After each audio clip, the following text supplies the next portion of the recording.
Okay, kompleto na. Game. Good morning, ladies and gentlemen of the media. Thank you for joining us today. I'm Ryan Ponce Pacpaco, your moderator for this press conference. Today, we have a special resource person, and he's here to provide us with key updates on impeachment proceedings, clarify legal points, and answer your questions to provide clarity. Of course, within the bounds of what can be publicly discussed. He is a litigation lawyer of 41 years, attorney. Graduated from the University of the Philippines, College of Law in 1984. Corporate and remedial law professor. Managing partner of Bukoy, Pablador, and Associates Law Offices. Specializing in corporate and tax trial and appellate litigation. He is a member of Pre-Legal Assistance Group, or PLAG, since 1980, and Movement of Attorneys for Brotherhood, Integrity, and Nationalism, Incorporated, or BINI. Both associations are human rights and public interest groups of lawyers. At this point, it is my honor to introduce the official spokesperson of the House Prosecution Panel. Please welcome Attorney Antonio Odi Z. Bukoy. Before we begin the question and answer, we will allow Attorney Bukoy to deliver his opening statement. Sir, you may please proceed. Maraming salamat at magandang umaga po sa inyong lahat. I want to set the tone nito pong interview sapagkat tayo ho ay nahaharap sa isang usaping pananagutan. Pero ito po ay hindi pangkaraniwan na usaping pananagutan. Ito po ay moral na usaping pananagutan. Ito po ay kaakibat sa natatanging proseso na hinaharap ng sambayanan.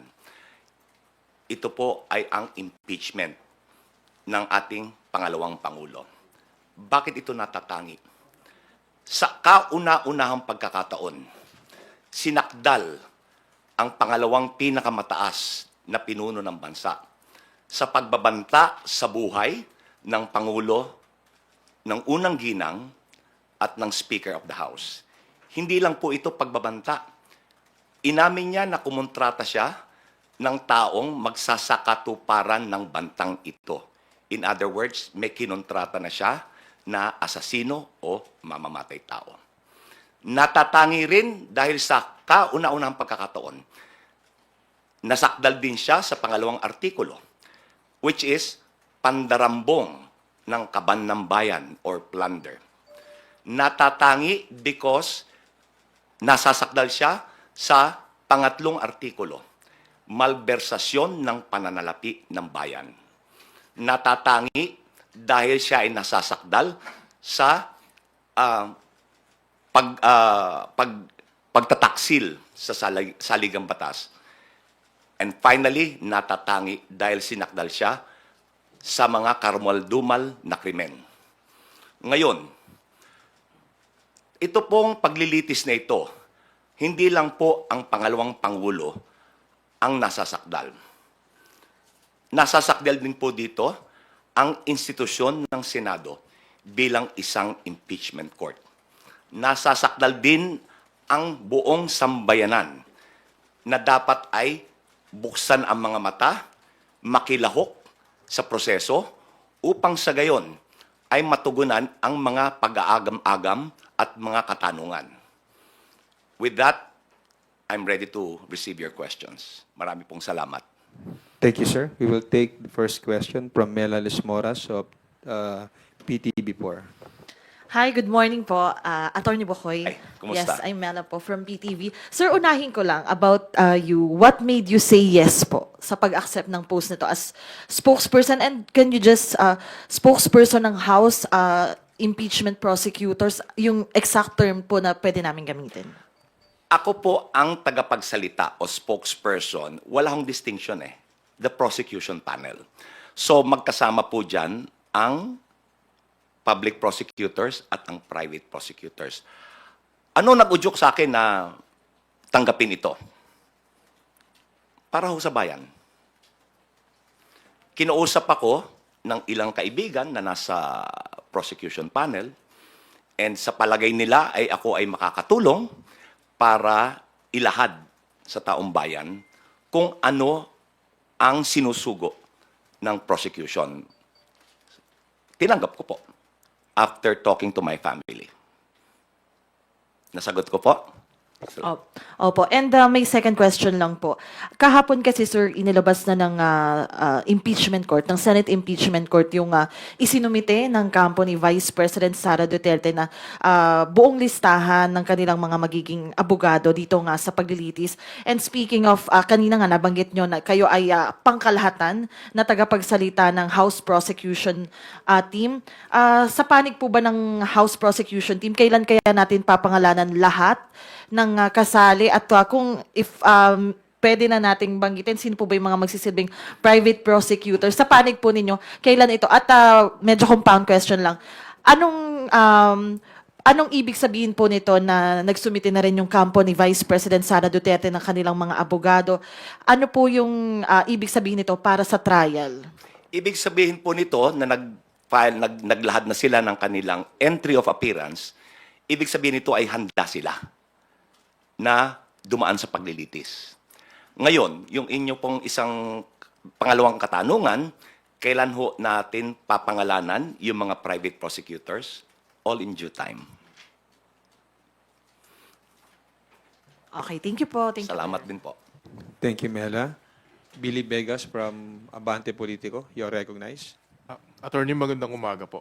Attorney, tanong ko lang, meron po ba kayong bayad doon sa Wala po. pagiging... Gaya po na sinabi ko, ako po ay pinakiusapan kung maaring tumulong. Hindi ko na po kinakailangan ng bayad. Para ho sa bayan to. Hindi ho bayad, bayan. Next question ko po. Attorney, do you think po ba yung utos ng second impeachment court na pasagutin yung 20th Congress na House, kung gusto pa nilang ituloy yung impeachment trial ay admission na pwedeng tumawid, mag-crossover yung impeachment? Okay, sa aking pong pananaw at sa pananaw ng prosecution panel, there's no such thing as crossover. Yun ang sinasabi nila na nagtapos ang 19th Congress. Ang natatapos po ay yung legislative work, yung paggawa ng batas. Yung institusyon ng Kongreso, yung institusyon ng Senado, ay hindi po yan nag-expire. Tuloy-tuloy po yan. So, I think it's a misnomer to say that will it cross over? There's nothing in the Constitution that says crossover. In fact, sa ilang decided cases, gaya po nung Pimentel versus the Joint Committee, sinabi ng Supreme Court na ang napuputol, ang nagwawakas ay ang sesyon sa paggawa ng batas. Hindi yung institusyon na nagsusurvive, tuloy-tuloy. Nasagot ko po ba? Thank you. Isa pa po. Last. Hypothetical question lang po. What if i-dismiss po ng Senate impeachment court yung complaint, yung case, nang hindi man na nag-hearing?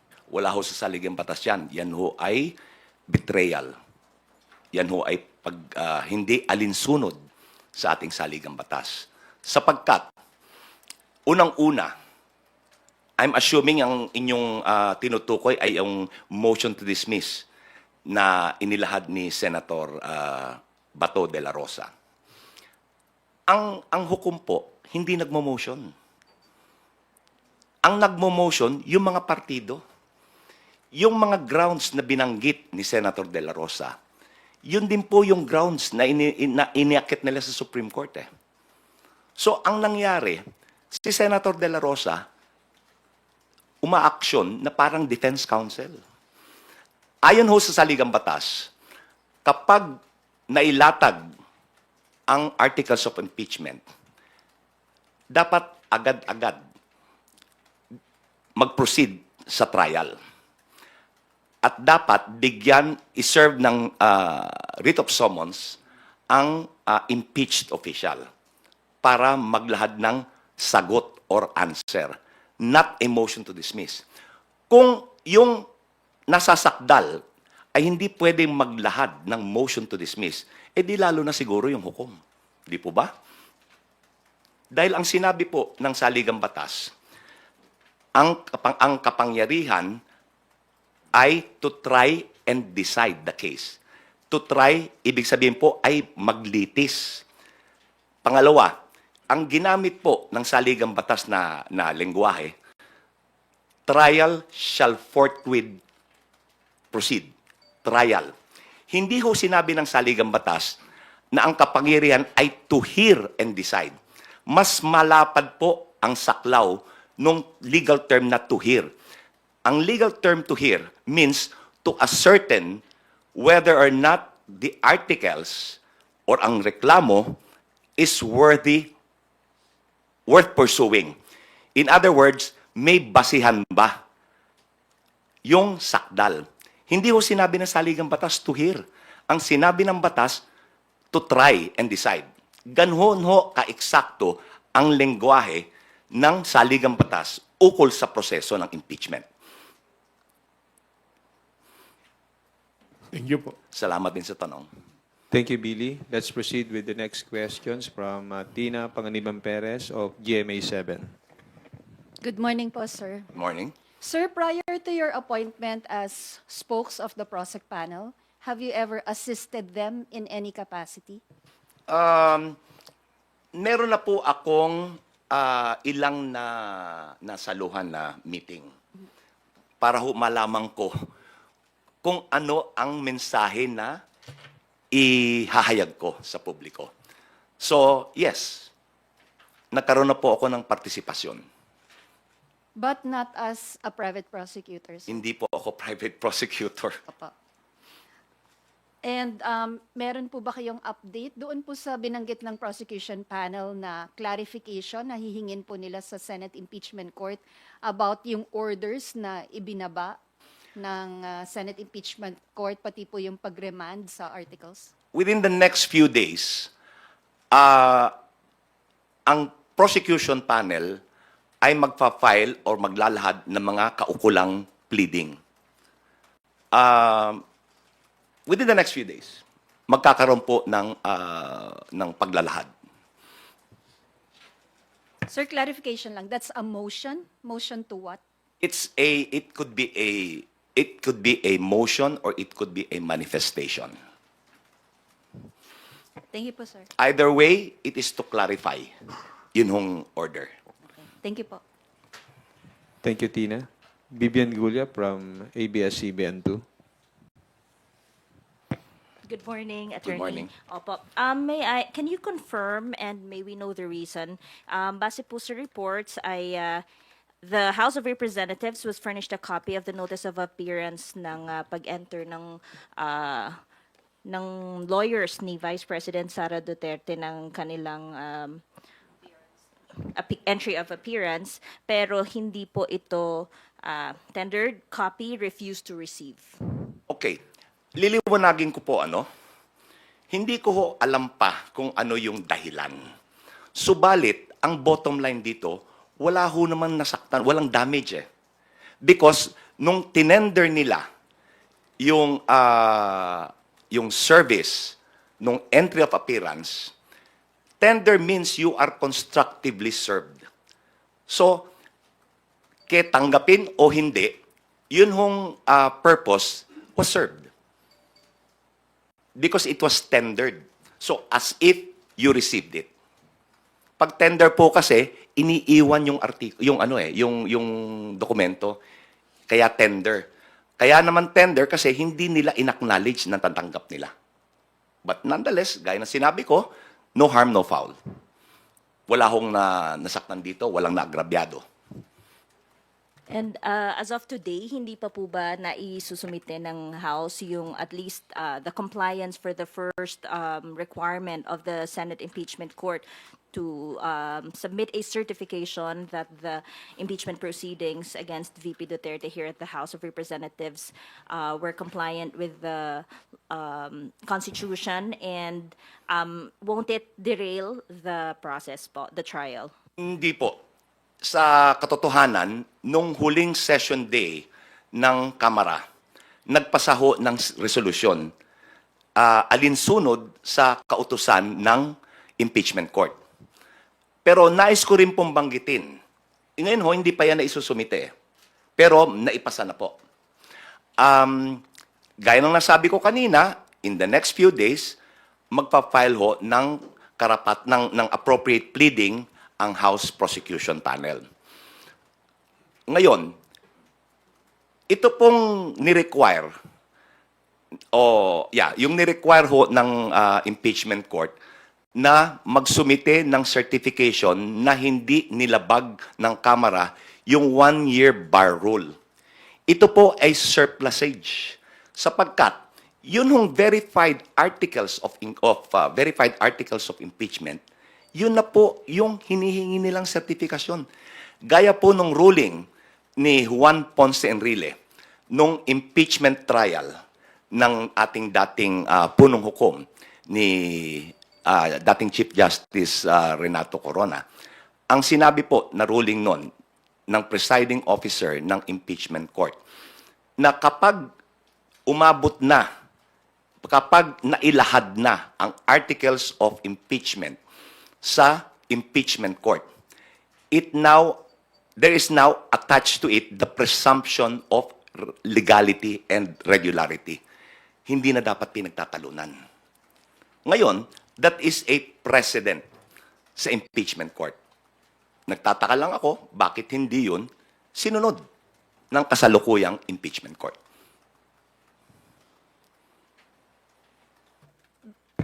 Bali, sir, iko-comply pa po ba ng House tong requirements or in the House prosecution's opinion, hindi na po kailangan at hindi ito makaka-derail sa trial kahit hindi sundin itong mga requirements? Ngayon, ito po, gaya ho nabanggit ko, ang prosecution panel ay magsusumite or maglalahad ng appropriate pleading. Ngayon, I assure the public that if the House prosecution panel will not be or not provide reason for any delay. Hindi ho ang House prosecution panel ang magbibigay ng dahilan upang maantala ang trial ng impeachment. Okay. Sir, last na lang, doon sa private prosecutors, you said in due time. Kailan po itong due time? And can you provide us a background lang how they were selected and bakit sila po yung napili? Ang alam ko po, ang private prosecutors ay mga abogadong nagboluntaryo ng kanilang serbisyo. Yun po ang alam ko. Ako po ay sigurado na gaya ko, wala rin silang bayad. Dahil itong paglahok dito ay para sa bayan, hindi para sa bayad. Okay po? Okay, sir. Thank you, Ren. Thank you. Thank you, Bibian. Elson Quismorio from Manila Bulletin. Hello, Attorney. Good morning. Hello. If we may talk about SP Chis Escudero for a minute. Apparently, former Chief Justice Renato Puno is saying na SP Escudero may have exercised grave abuse of discretion. Basahin ko po, sir, yung exchange dun sa interview kung Sige. saan sinabi ni ex-Chief Justice. So yun bang ginagawa ngayon ng Senate President? Pasok ba sa grave abuse of discretion? And then Puno said, yan naman po ang pag-aaral, hindi lamang ng PhilConsa. Yan din po ang sinasabi ng mga academicians, mga deans ng colleges of law, mga professors ng constitutional law, at mga iba't ibang commentaries na naririnig natin sa mga nakakaintindi at nakakaalam sa saligang batas. Your take po on this statement? Ako po ay sumasang-ayon sa sinabi ni Chief Justice Renato Puno. Sapagkat ang mga naging actuation and ruling ni Senate President Chis Escudero as the presiding officer of the impeachment court ay wala ho sa saligang batas yan. Kagaya po ng pag-remand. Hindi po ang pag-remand Ibig sabihin, yung lower court should reconsider. Gaya po na nabanggit ko kanina, wala hong salitang remand sa impeachment. Hindi ho angkop ang remand sa impeachment. Yung remand ay para sa ordinaryong kaso, sa ordinaryong hukuman, but never sa impeachment court. As a follow-up, attorney, I think SP Escudero is somewhat dismissive of Pilconsa just because the president is Speaker Romualdez. Tama. Your take po. I agree. Is that fair? Is that fair? That's Na- not fair. Because you judge the position based on the merit of what was said. Hindi yung personalidad. Sa palagay nyo ba, si Speaker, iba ho ang posisyon niya, iba ang posisyon, Presidente, Chairman ng Pilconsa. Sa palagay nyo, si Speaker Romualdez ay kayang impluwensyahan ang pag-iisip ni dating Chief Justice Puno? I don't think so. In much the same way that Chief Justice Puno will not and cannot influence the mindset of the Speaker of the House. So, my take is that the argument is based on the merit of the argument, not on the personality. Hindi po personality-based yan. Merit-based. Another one. Attorney, do you agree with SP Escudero's statement na parang the Senate impeachment court daw has no limit to what they can do, No? to what motion they can pursue? Hindi po. Meron pong limitasyon. Ang limitasyon ay ang ating saligang batas at ang kanilang sariling impeachment rules. Hindi po pwedeng porque you are sui generis, pwede mong gawin ang lahat ng gusto mo.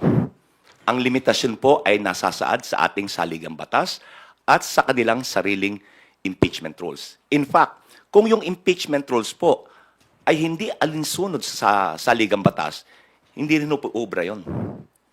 So lalo na, yun sa kanyang statement na kaya niyang gawin, kaya nilang mag-order ng kahit na ano, mali po yun. Dapat alinsunod sa parameters na sinet ng saligang batas.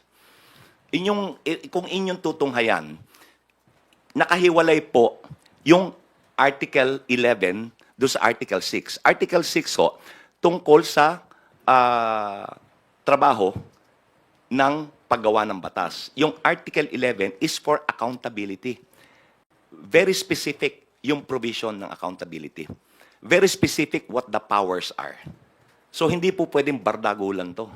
Hindi pwede na kung anong gusto, yun ang gagawin. May limitasyon. Last na po, promise. Sige. Ah, May promise pa. then, ano yun? Totoo yan, ha? You've already called out Senator De La Rosa kanina po, no, for being like partisan kasi nag-file na motion. Pero hindi lang naman po siya yung perceived na partisan doon sa Senate impeachment court. So are you worried about that? Ganito po, ano? We will give them the benefit of a doubt. Sapagkat, alam po naman nila yung batas eh. Alam nila kung anong ginagawa nila eh. Nanumpa sila that they will administer impartial justice. Ngayon, tignan po natin kung talagang tutuparin nila yung pinanumpaan nila to deliver impartial justice. The cold neutrality of an impartial judge. Tignan natin. Talagang promise, huli na yan, ano? Okay. Thank you, Elson. Okay, Milky Ergonan from DCRH. Good morning, Attorney Bukoy. Gandang maga po. Can you, how do you describe the composition of the defense team? Kilala ko po yung mga name partners dyan dahil we are contemporaries sa UP College of Law. Ginagalang ko ang kanilang kakayanan. And I think the Vice President is in good hands. Okay. Nabanggit nyo, sir, nabanggit ni Elson at nasagot nyo rin about the biases of some of the senator judges. So, hindi ba at this point ay sasabihin ng prosecution team kumbaga ay mag-inhibit yung ilan na perceived na kakampi ng Vice Presidente? Ganito po yan, ano? Sa impeachment po, even sa regular courts, but lalong-lalo na sa impeachment, yun hong inhibition or recusal is personal to the judge. Kung gusto niya, ayaw niyang bumitaw, nasa sa kanya yan. Pero sa regular courts po, there are specific grounds for recusal. Okay? Pag hindi ho covered nung specific grounds sa recusal, as in relationship, familial ties, yun ho, mandatory. Pero other than those, if ang ground ay perceived bias, yan po ay personal na desisyon ng hukom. Ngayon sa impeachment po, yan po ang umiiral na kalakaran. It is personal to the judge concerned. Ngayon, tanong, kami po ba ay hihingi ng recusal ng mga perceived bias ng mga hukom? Pinag-uusapan po yan. Subalit, kung ito ay magiging dahilan para maantala, siguro isang tabi na lang yan. Anyway, ilalahad ang ebidensya, ipapakita sa mga hukom, makikita ng publiko, nasa sa kanila yan. Kung kahit na malakas ang ebidensya, mag-aakwit pa rin sila, sinong huhusga? Ang bayan. So, meaning, Attorney Bukoy, if ever, hindi nyo ipipilit na mag-inhibit sila. Pero pwede bang sabihan na hindi sila magbigay ng mga statements, kumbaga ay panig kay Vice President Okay. Sara? Kasi hindi pa naman sisimula ang impeachment trial and they will serve as the senator judges. Wala po kami sa katayuan na turuan sila. Alam na po nila yan. Hindi na kinakailangang ipaalala pa. Subalit, once umusad ang impeachment trial, meron hong gag order na nasa impeachment rules.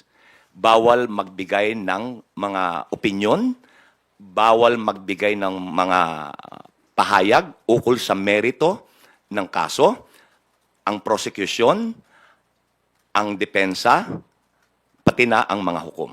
May gag order po na nakalagay doon sa impeachment rules ng Senado. Salamat po. Salamat din po. Thank you, Milky. Let us now acknowledge Dwight De Leon from Rappler.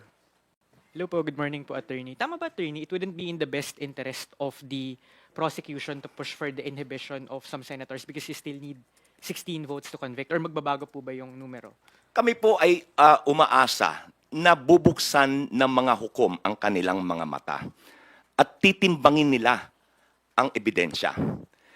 Ngayon, meron po mga identified na kumikiling sa nasasakdal.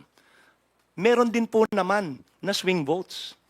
Ngayon, yung pong kumikiling, umaasa kami that the evidence will convince them to be impartial and to vote.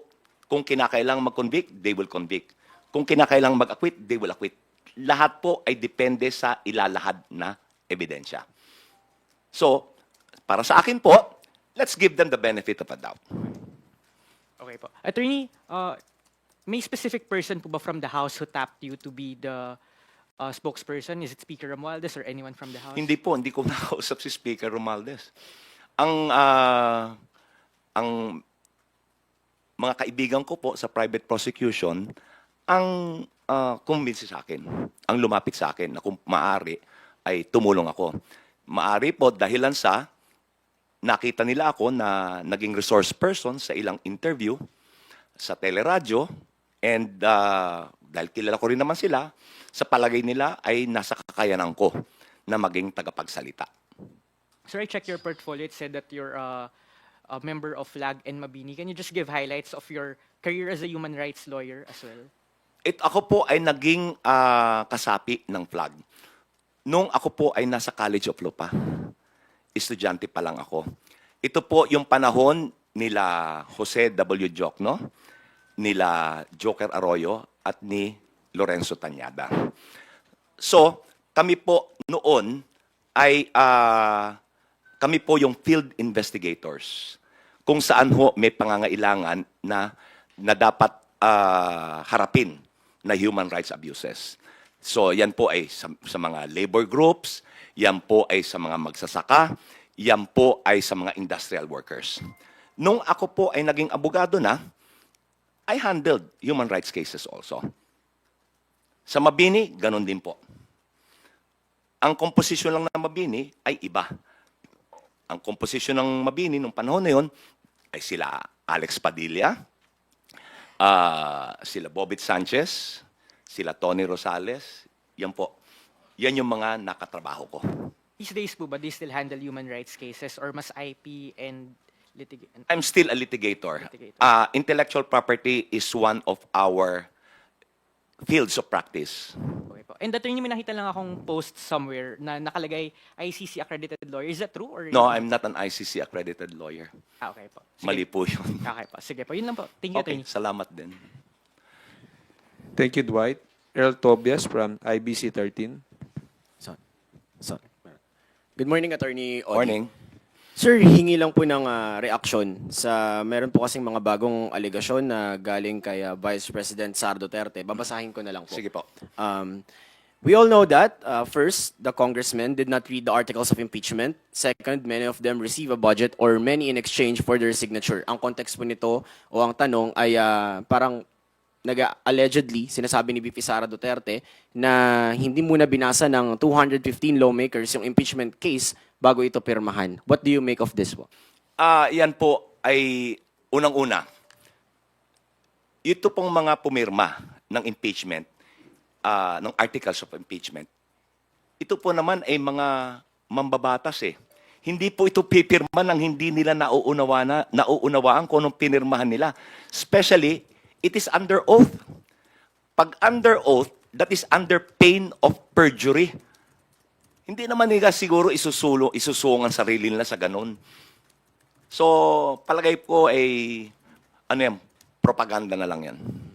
Follow up with that, attorney, kasi even with the start of the Good Government Committee hearings nung nauungkat yung anomalya ng confidential funds with the OBP and the DepEd, the BP has shown several allegations to the House. As the spokesperson, would you expect a change of attitude from the BP when it comes to the proper time na humarap na siya sa impeachment trial? Kumbaga, sa halip na personal allegations, ay sagutin ng direkta yung articles of impeachment mga kaso sa kanya? Yan lang ho ang paraan para niya depensahan ang articles of impeachment. Sagutin niya. Kung ito pong mga katanungan na ito ay sinagot na ng Vice Presidente during the Quadcom at nanumpa siya, edi sana wala tayo dito ngayon. Kung katanggap-tanggap naman yung kanyang paliwanag, siguro wala tayong impeachment ngayon. Hindi po ba? Ang problema, ayaw niya manumpa, ayaw niya sagutin. Gaya po ng confidential fund. Anong sagot niya? Confidential fund nga, kaya hindi pwedeng pag-usapan. Mali yun eh. Attorney, last na lang from my end. You said na nga kanina po na parang wala sa Constitution. Basically, yung pagmumosyon ng mismong Senator Judge and that Senator De La Rosa himself is acting like a defense counsel.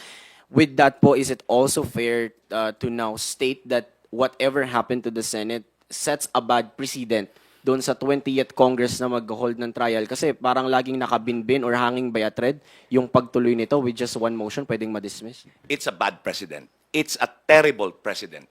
Dahil hindi ito alinsunod sa saligang batas. Ang trabaho ng hukom ay litisin at desisyonan ayon sa ebidensya. Hindi maaaring i-dismiss na walang paglilitis. Wala yun sa saligang batas. Ang sabi ng saligang batas, litisin at desisyonan. Last na lang, sir. Promise. Promise din, ha? As the spokesperson, do you have a direct message to the senator judges that will hold the BP's trial in the next Congress? Ang aking pong pakiusap ay maging impartial. Deliver impartial justice nang naaayon sa ebidensya. No personal preferences, no party affiliation influences. tama na po yun. Kontento na ako doon. Salamat din. Thank you, Earl. Ganes Kapanti from GMA Online. Good morning. Good morning, attorney. Morning. Sir, yung sa about the counsel, the defense counsel of the vice president, is there any legal impediment on the part of the House? That's why it wasn't received, the notice of appearance. May legal impediment po ba? That's why Hindi ko you po, can't accept. hindi ko po na, kasi bago lang ho yan eh. Nangyari yan kailan? Kahapon lang? Hindi ko pa ho nauusisa kung ano talaga ang nangyari. Ngayon, hindi ko alam kung may impediment, kaya hindi tinanggap. Or kung ano ang dahilan kung bakit hindi tinanggap. Gaya po ng nasabi ko kanina, no harm, no foul. Dahil yung service of the entry of judgment was tendered. So as if it was received. Wala hong danyos. Thank you, sir. Salamat. Follow up lang po. Promise din, On, Puro I didn't say promise. Okay. Just one follow-up question. Can you just explain? You mentioned a while ago that the House and the Senate both are continuing bodies; they are constant. Can you just drive the point that why this impeachment trial can cross to the 20th Congress? Because the other camp is always saying, arguing that, the composition of the 19th Congress that endorsed this complaint is not exactly the composition of the 20th Congress. Gaya po ng nasabi ko kanina, ang institusyon does not expire. Gaya po yan sa collegial body, no? Collegial body meaning judges composed of more than one.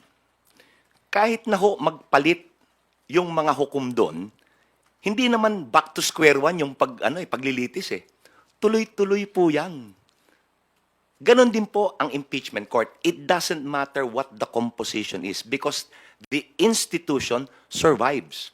It does not expire. It is the legislative function that expires. Thank you po, sir. Alam ko magpapromise ko. Thank you, Lenesca. Big Semintak from Net25. Magandang umaga po, Attorney. Magandang umaga. Attorney, doon sa panimulang salita po ninyo, natatangi lahat itong nangyayari, maging yung article of impeachment, maging yung nasasakdal, maging yung impeachment court, sui generis. Pero sinabi nyo rin na yung maging ng sina Chief Justice Puno, maging ang Pelconsa, maging sa inyong panig mismo, ay tila nagkakaroon ng pagmamalabis. Batay na rin sa sinabi ni Senate President Escudero na walang limit kung ano yung gusto nilang gawin. Ang tanong ko po, sa ganitong mga pagmamalabis na napupuna ng mga legal luminaries diyan sa impeachment court, na maaring lumalabag sa saligang batas, sino po ang pwedeng sumawata at pwedeng magpatigil o magtuwid sa impeachment court? Kung meron pong pagmamalabis, gaya nung sinabi ni Chief Justice Puno, abuse of discretion. Under the expanded jurisdiction of the Supreme Court, sila ang pwedeng mag-awat. Subalit, hindi po garantisado na ang Supreme Court will assume jurisdiction because they will respect ito po, no? Pwede silang manghimasok, pwede nilang sabihin na ito ay pagmamalabis. Although, ang nagipong kalakaran, the Supreme Court will respect the internal rules and yung kalakaran ng Senado as an impeachment court. Pero sa tanong ninyo, tanging ang Supreme Court po.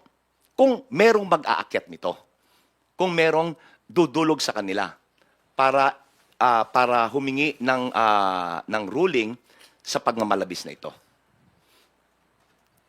Sino po kayang partido ang pwedeng dumulog? Kahit sino po 'yan. Kung ang tingin po ng defense may pagmamalabis na lugi sila o naagrabyado sila. Ngayon, sa prosecution po, depende. Depende. Although ang prosecution, pwede pong ano yan. It can be a recourse available for the prosecution. Okay. Last na lang din po, promise po. Sabi po ninyo, at saka nung ipadala ng House of Representatives yung article of impeachment sa Senado, naninindigan ng prosecution team na mayroong presumption of legality and regularity ng article of impeachment. Pero pagdating po nung ma-constitute ang impeachment court, ang desisyon ng impeachment court under SP Chis Escudero as presiding officer, niremand po nila yung impeachment, article of impeachment. At noong huling araw po ng sesyon ng 19th Congress before the CNJ adjournment, nagpatibay sila sa plenaryo ng isang motion or resolution not to accept the remanded article of impeachment. Ang tanong ko po, dahil sa nangyaring yun, with the presumption of regularity pero ni-remand, ano po ang status ng article of impeachment? Kaya ko natanong yan, attorney, kasi maging sa panig ng depensa, mukhang si Vice President Sara Duterte ay nagre-refuse to answer the summons of the impeachment court dahil ang paninindigan nila ano ang kanilang sasagutin kung yung mismong article of impeachment ay questionable. Hindi po.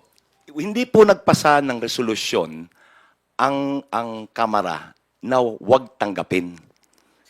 In fact, nagpasa sila ng resolusyon certifying that the articles of impeachment did not violate the one-year bar rule. Ngayon, sabi kung sinasabi po ni Sara Duterte na wala siyang sasagutin dahil ang articles ay binalik. Hindi po naman ibig sabihin nito na yung articles patay na. May sasagutin pa rin siya. Nandyan yung articles eh. Kaya nga sinabi nga ng Senado, ng impeachment court, buhay na buhay ang impeachment proceedings. Because nandyan pa rin yung articles.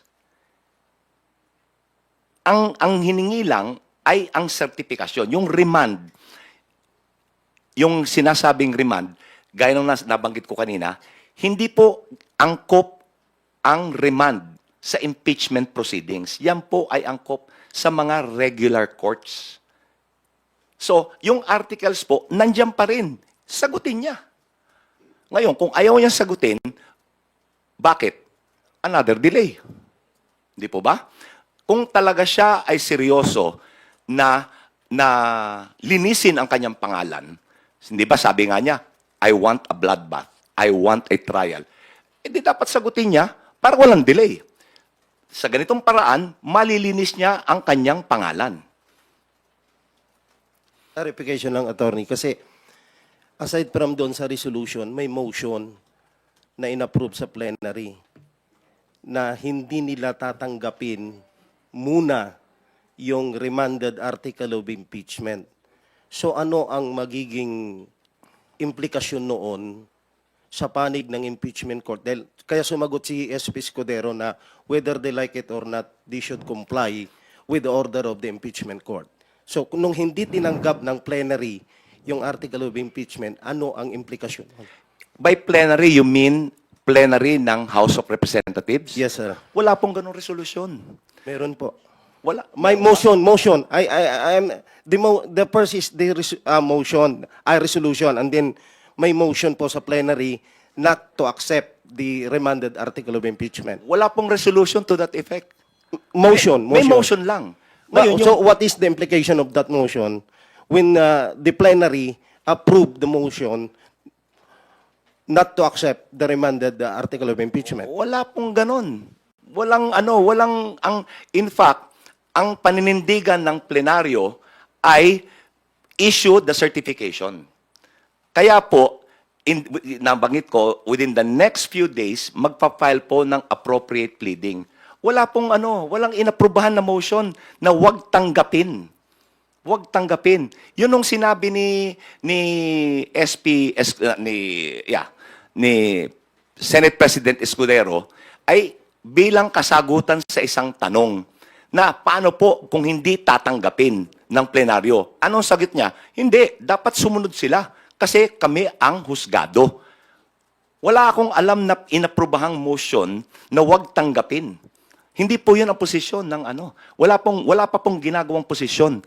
Ukol dyan, ang Are you done with your questions, Vic? Okay. Marian Enriquez from TV5. Hi, Hello. good morning, sir.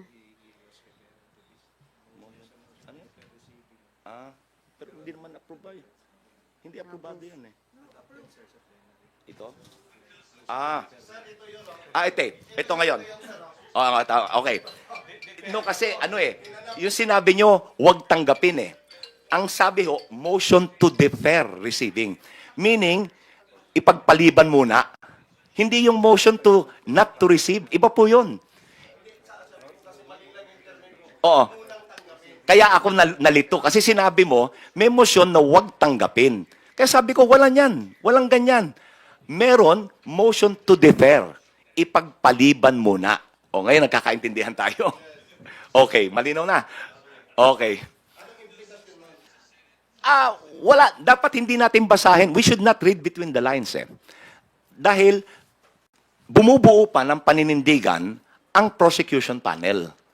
Pinag-uusapan pa po yan na ito ay ilalahad sa nabanggit ko na appropriate pleading na ipa-file within the next few days.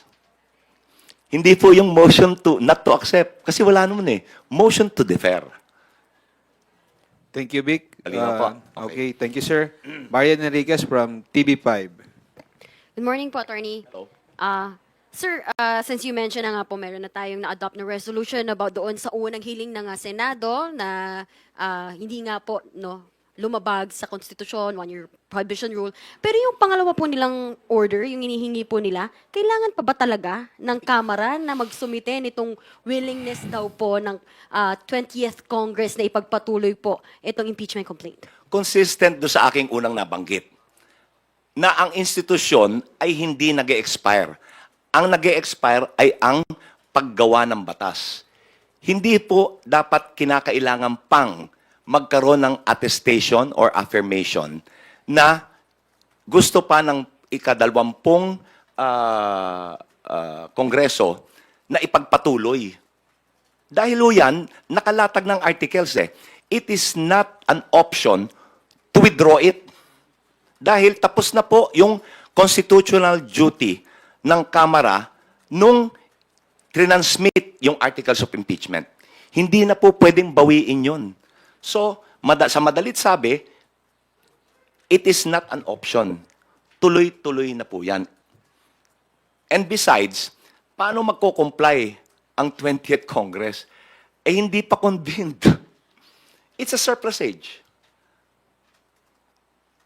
So, sir, even if, yun nga, you're saying na hindi nga talaga kailangan yan, so, hindi na rin natin na, kumbaga, ihintayin yung 20th Congress. Isasama nyo na rin po ba yan doon sa clarification? And, Yes. maninindigan kayo, hindi talaga kayo magpapasa nito? I-clarify po. Kaya nga, doon sa ilalatag na motion for clarification, diyan ho isasaad ang paninindigan ng prosecution. Diyan ho ilalahad. Antayin lang ho natin yon. Sa susunod na mga araw, ilalabas na rin yan. Sir, last na lang on my end, kasi nabanggit niyo po, member na kayo ng Free Legal Assistance Group. Bata pala, estudyante pa lang kayo. Na-meet niyo po yung mga kilalang nationalists ng mga senator bigate na yan, mga lodi, Senator Jose Jokno, Lorenzo Tañada. You mentioned kanina sina Joker Arroyo. Kamusta, sir? Anong feeling nung na-meet niyo sila? Meron ba silang mga lessons sa impart sa inyo, Ang aking pong kaalaman bilang Pagdating po sa issue ng impeachment, sa magiging kahihinatnan po ng trial and of course yung masasabi po ng public, yung perception ng public about the impeachment trial. So ano po kaya pwede maging impact nun, especially sa social media, marami pong kumakalat na mga fake information, sir? Kaya ho, merong isa sa batas against fake news. Meron hong samahan yung movement against disinformation. Ang target po niyan, among others, ay yung mga fake media productions, gaya po ng AI. Kung alam po ni Senator De La Rosa na fake yun, he's propagating a lie. The message doesn't matter. If the source is fake, how can you rely on the message? Hindi po ba? Kung polluted yung source, edi polluted yung message. So, pure propaganda. It only emphasizes the bias. Last na lang po, sir, promise. Okay. Ito naman. Naging byword sa atin, promise. Sir, pero kung na-share po yun ni Senator Bato, and kanina sabi po ninyo, umaasa kayo na bubuksan po yung mga mata ng senator judges dun po sa impeachment trial, once na na-present yung evidence, paano po yun? Like this, sabi, it doesn't care. Well, if he doesn't care, then huhusgahan siya ng bayan. Pagtakbo niya sa susunod, hindi na siya iboboto. It's political suicide. Hindi po ba? Salamat din. Thank you, Haji. The floor is now given to Dominic Flores from Philippine Star Online. Hello, good morning po, attorney. Morning. Na-mention niyo po kanina na meron nga pong gag order under the Senate rules. Pero ang sinabi po kasi ni SP Cheese ay kailangan pa raw po mag-file ng motion or mag-issue ng motion before the impeachment court and for them to address that, like the senator judges will address it there. But do they really have to issue a motion? Hindi na po kailangan dahil nasa impeachment rules na nila. Hindi na kinakailangang make the obvious obvious. Hindi po ba? Nasa rules na nila eh. Hindi na kinakailangan mag-issue ng order, ng gag order. Dahil it is built into the rules of the Senate as an impeachment court. Do you think, attorney, that SP Cheese is also being inconsistent kasi nga during the campaign period ay sinabihan po niya yung mga senators na to refrain from commenting regarding the impeachment to avoid raising or yung controversies regarding it? Pero ngayon, parang kailangan po, kahit presiding officer na po siya, parang kailangan pa rin po ng motion. Why can't he decide that or why can't he be... All he has to do is to enforce it. Hindi na kailangan ng motion. Enforce niya. He should take the initiative as the presiding officer. Ayun po. Thank you, attorney. Salamat din. Thank you, Dominic. Jongman Lapas from DCRJ. Attorney, sabi niyo po kanina na wala sa saligang batas yung ilang hakbang ng impeachment judge. Sa palagay niyo, dapat ba silang mag-seminar ang mga senador, lalo na yung mga wala pang experience sa pagiging huwes ng korte ng pagsasakdal? Dapat po, pag-aralan din nila itong proseso para sila magabayan sila sa kanilang gagawing hakbang. They should take the initiative to study the rules of impeachment. Lalo na po yung mga hindi abogado. Nasa kanila yan eh. The initiative. So, tama kayo. Pag-aralan nila. Kung hindi, they'll be walking in the dark, so to speak. Hindi nila alam kung saan sila pupunta. Huli na po. Nangako po yung mga senador, nag-oath po sila na magiging senador judge. Kung sakasakali po na hindi sila tumupad sa pangako nila o magmalabi sila, pwede rin ba silang masampa ng kaso o ma-impeach din? Hindi po impeachable ang mga senador. Hindi po sila impeachable. Ang paghusga po sa mga senador na hindi tutupad sa kanilang pinanumpaan ay ang husgahan sila ng bayan. Huwag silang iboto. Pwede po sabihin na perjury, pero hindi eh. Dahil pwede lang panindigan yung sinabi nila, hindi, itong paniniwala ko eh. Hindi ako lumalabag sa batas. So, ang pinakamatibay po dyan na parusa ay mahusgahan ng sambayanan. Wala po. Kasi pwede lang sabihin na ito yung paniniwala ko, hindi ako naniniwala sa ebidensya, kaya hindi ako boboto ayon sa gusto ninyo. Bumoboto ko ayon sa pananaw ko. Thank you, Jong. Now we are going to entertain phone-in questions from Kenneth Basilio of Business World. Sir, the Philippine Chamber of Commerce and Industries, Nina Mangyo, said that the speedy impeachment trial of Vice President Sara Duterte Carpio could be advantageous to the Philippine economy, while its chairman George Barcelon said that the government should hold the BP's trial to quell political back noise affecting foreign investor sentiment and help reinforce the country's image of political stability.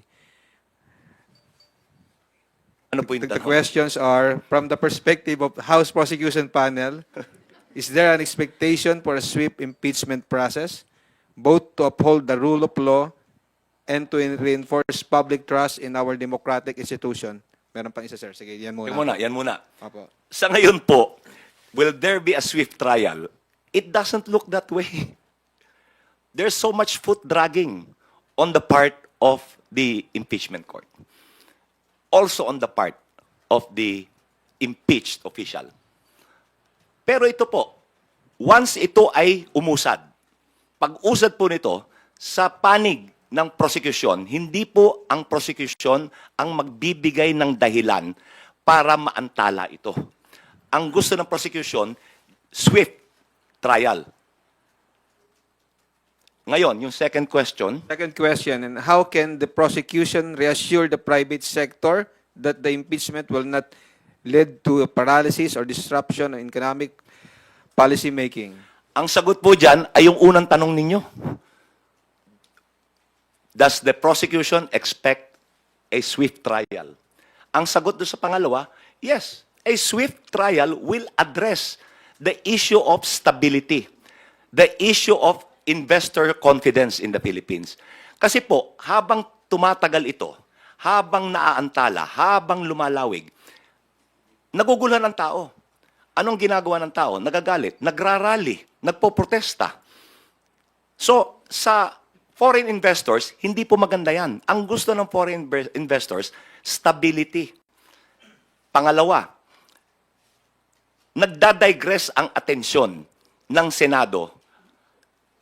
Sa halip na sila ay makagawa ng mga batas na makakatulong sa ekonomiya. Ayon po sa rules of impeachment, ang impeachment should be given priority. At a certain hour, they should stop their legislative work and conduct the trial of the impeachment. So, nakahati yung atensyon. So, hindi ho maganda yan. Dahil yung paggawa ng batas na makakatulong sa ekonomiya ay naaantala. So, mas mabuti na maging swift, maging mabilis yung paglilitis. Para investor confidence is assured. Thank you, sir. If I may use the word of the day promise last na to. Another phone-in question from Joanna Giolagon from Asahi Shimbun. Sir, makikita nung sana if the prosecution panel is working with the parties that previously filed impeachment complaints against the BP, kung meron pa silang role dito, like maybe as resource persons. And also baka, okay, ilan po? May ilan po na kalahok sa mga naunang impeachment complaints, yung sa tatlo. May ilang kalahok ho dyan na kasama sa prosecution panel. Ngayon, ito pong si Chel Diokno, yung kanya hong party list, yung Akbayan, sila yung nag-file ng pinakaunang impeachment eh. Kaya nga siya inimbitahan na sumama sa prosecution group. Yung pangalawa, yan po naman yung grupo ni Makabayan. Makabayan Black, yung pangalawa. Yung pangatlo, ito po yung civil society, yung mga pare. Yun hong kasali doon na abogado, ay bahagi rin ng kasalukuyang prosecution team. So, yun po ang sagot sa katanungan nyo. Opo. Thank you, sir. Tina Panganiban Perez of GMA7 again. Sir, pasensya na. Mababawi yung promise. Okay. Pahabol lang po. Are you at liberty to tell us who the witnesses of the prosecution panel will be or kahit ilan yung ipepresent? Let's wait and see. Kasi po, we're still vetting the witnesses. Merong mga testigo. Ngayon, pinag-uusapan lang, alin ang pinakamalakas? Alin yung uunahin? Darating po tayo yan pagdating ng paglilitis. Thank you po. Thank you. Billy Vegas from Abante Politico. Sorry po, ito po talaga yung promise ko. Kanina po walang promise. Binitin mo pa yung promise kanina. I-stress out ko lang po. Kasi may sinasabi po sila na yung refusal daw ng House to accept yung pinadala ni VP ay will cause further delay daw po. Alin pong pinadala? Yung entry of appearance? Yung entry po. Gaya po ng sinabi ko, that the service was tendered. So as if tinanggap, it will not delay. Kasi appearance lang naman yan Pinapaalam lang sa prosecution, pati sa impeachment court, kung sino yung mga abogado niya. Wala pong delay yan. Thank you, BD. And before we conclude our press conference, we will give the floor again to Attorney Bukoy for his closing remarks. Sir? Ito po ang aking habilin. Sino ba ang takot na ilabas ang katotohanan? Sino po ang takot? Di yung may itinatago. Yung may itinatagong katiwalian, may itinatagong kamalian. Sa usaping patungkol sa proseso, walang higit na mahalaga kundi ang suyurin at hanapin ang katotohanan. The delay or suppression of the desire to know the truth becomes even more palpable. It becomes more compelling the longer that you delay or suppress the desire to know the truth. So, magmatsyag po tayo. Obserbahan natin yung proseso. Let's all get involved. Kasi po, gaya ng nasabi ko, we are all stakeholders sa prosesong to. Maraming salamat. Thank you, Attorney Antonio O.D. Zay Bukoy, House Prosecution Panel spokesman, for joining us today despite not having had enough rest after attending a wake. Sir, we truly appreciate your presence today. And to everyone, maraming salamat po sa inyo. Magandang umaga and Maraming salamat po. see you sa Zoom press con.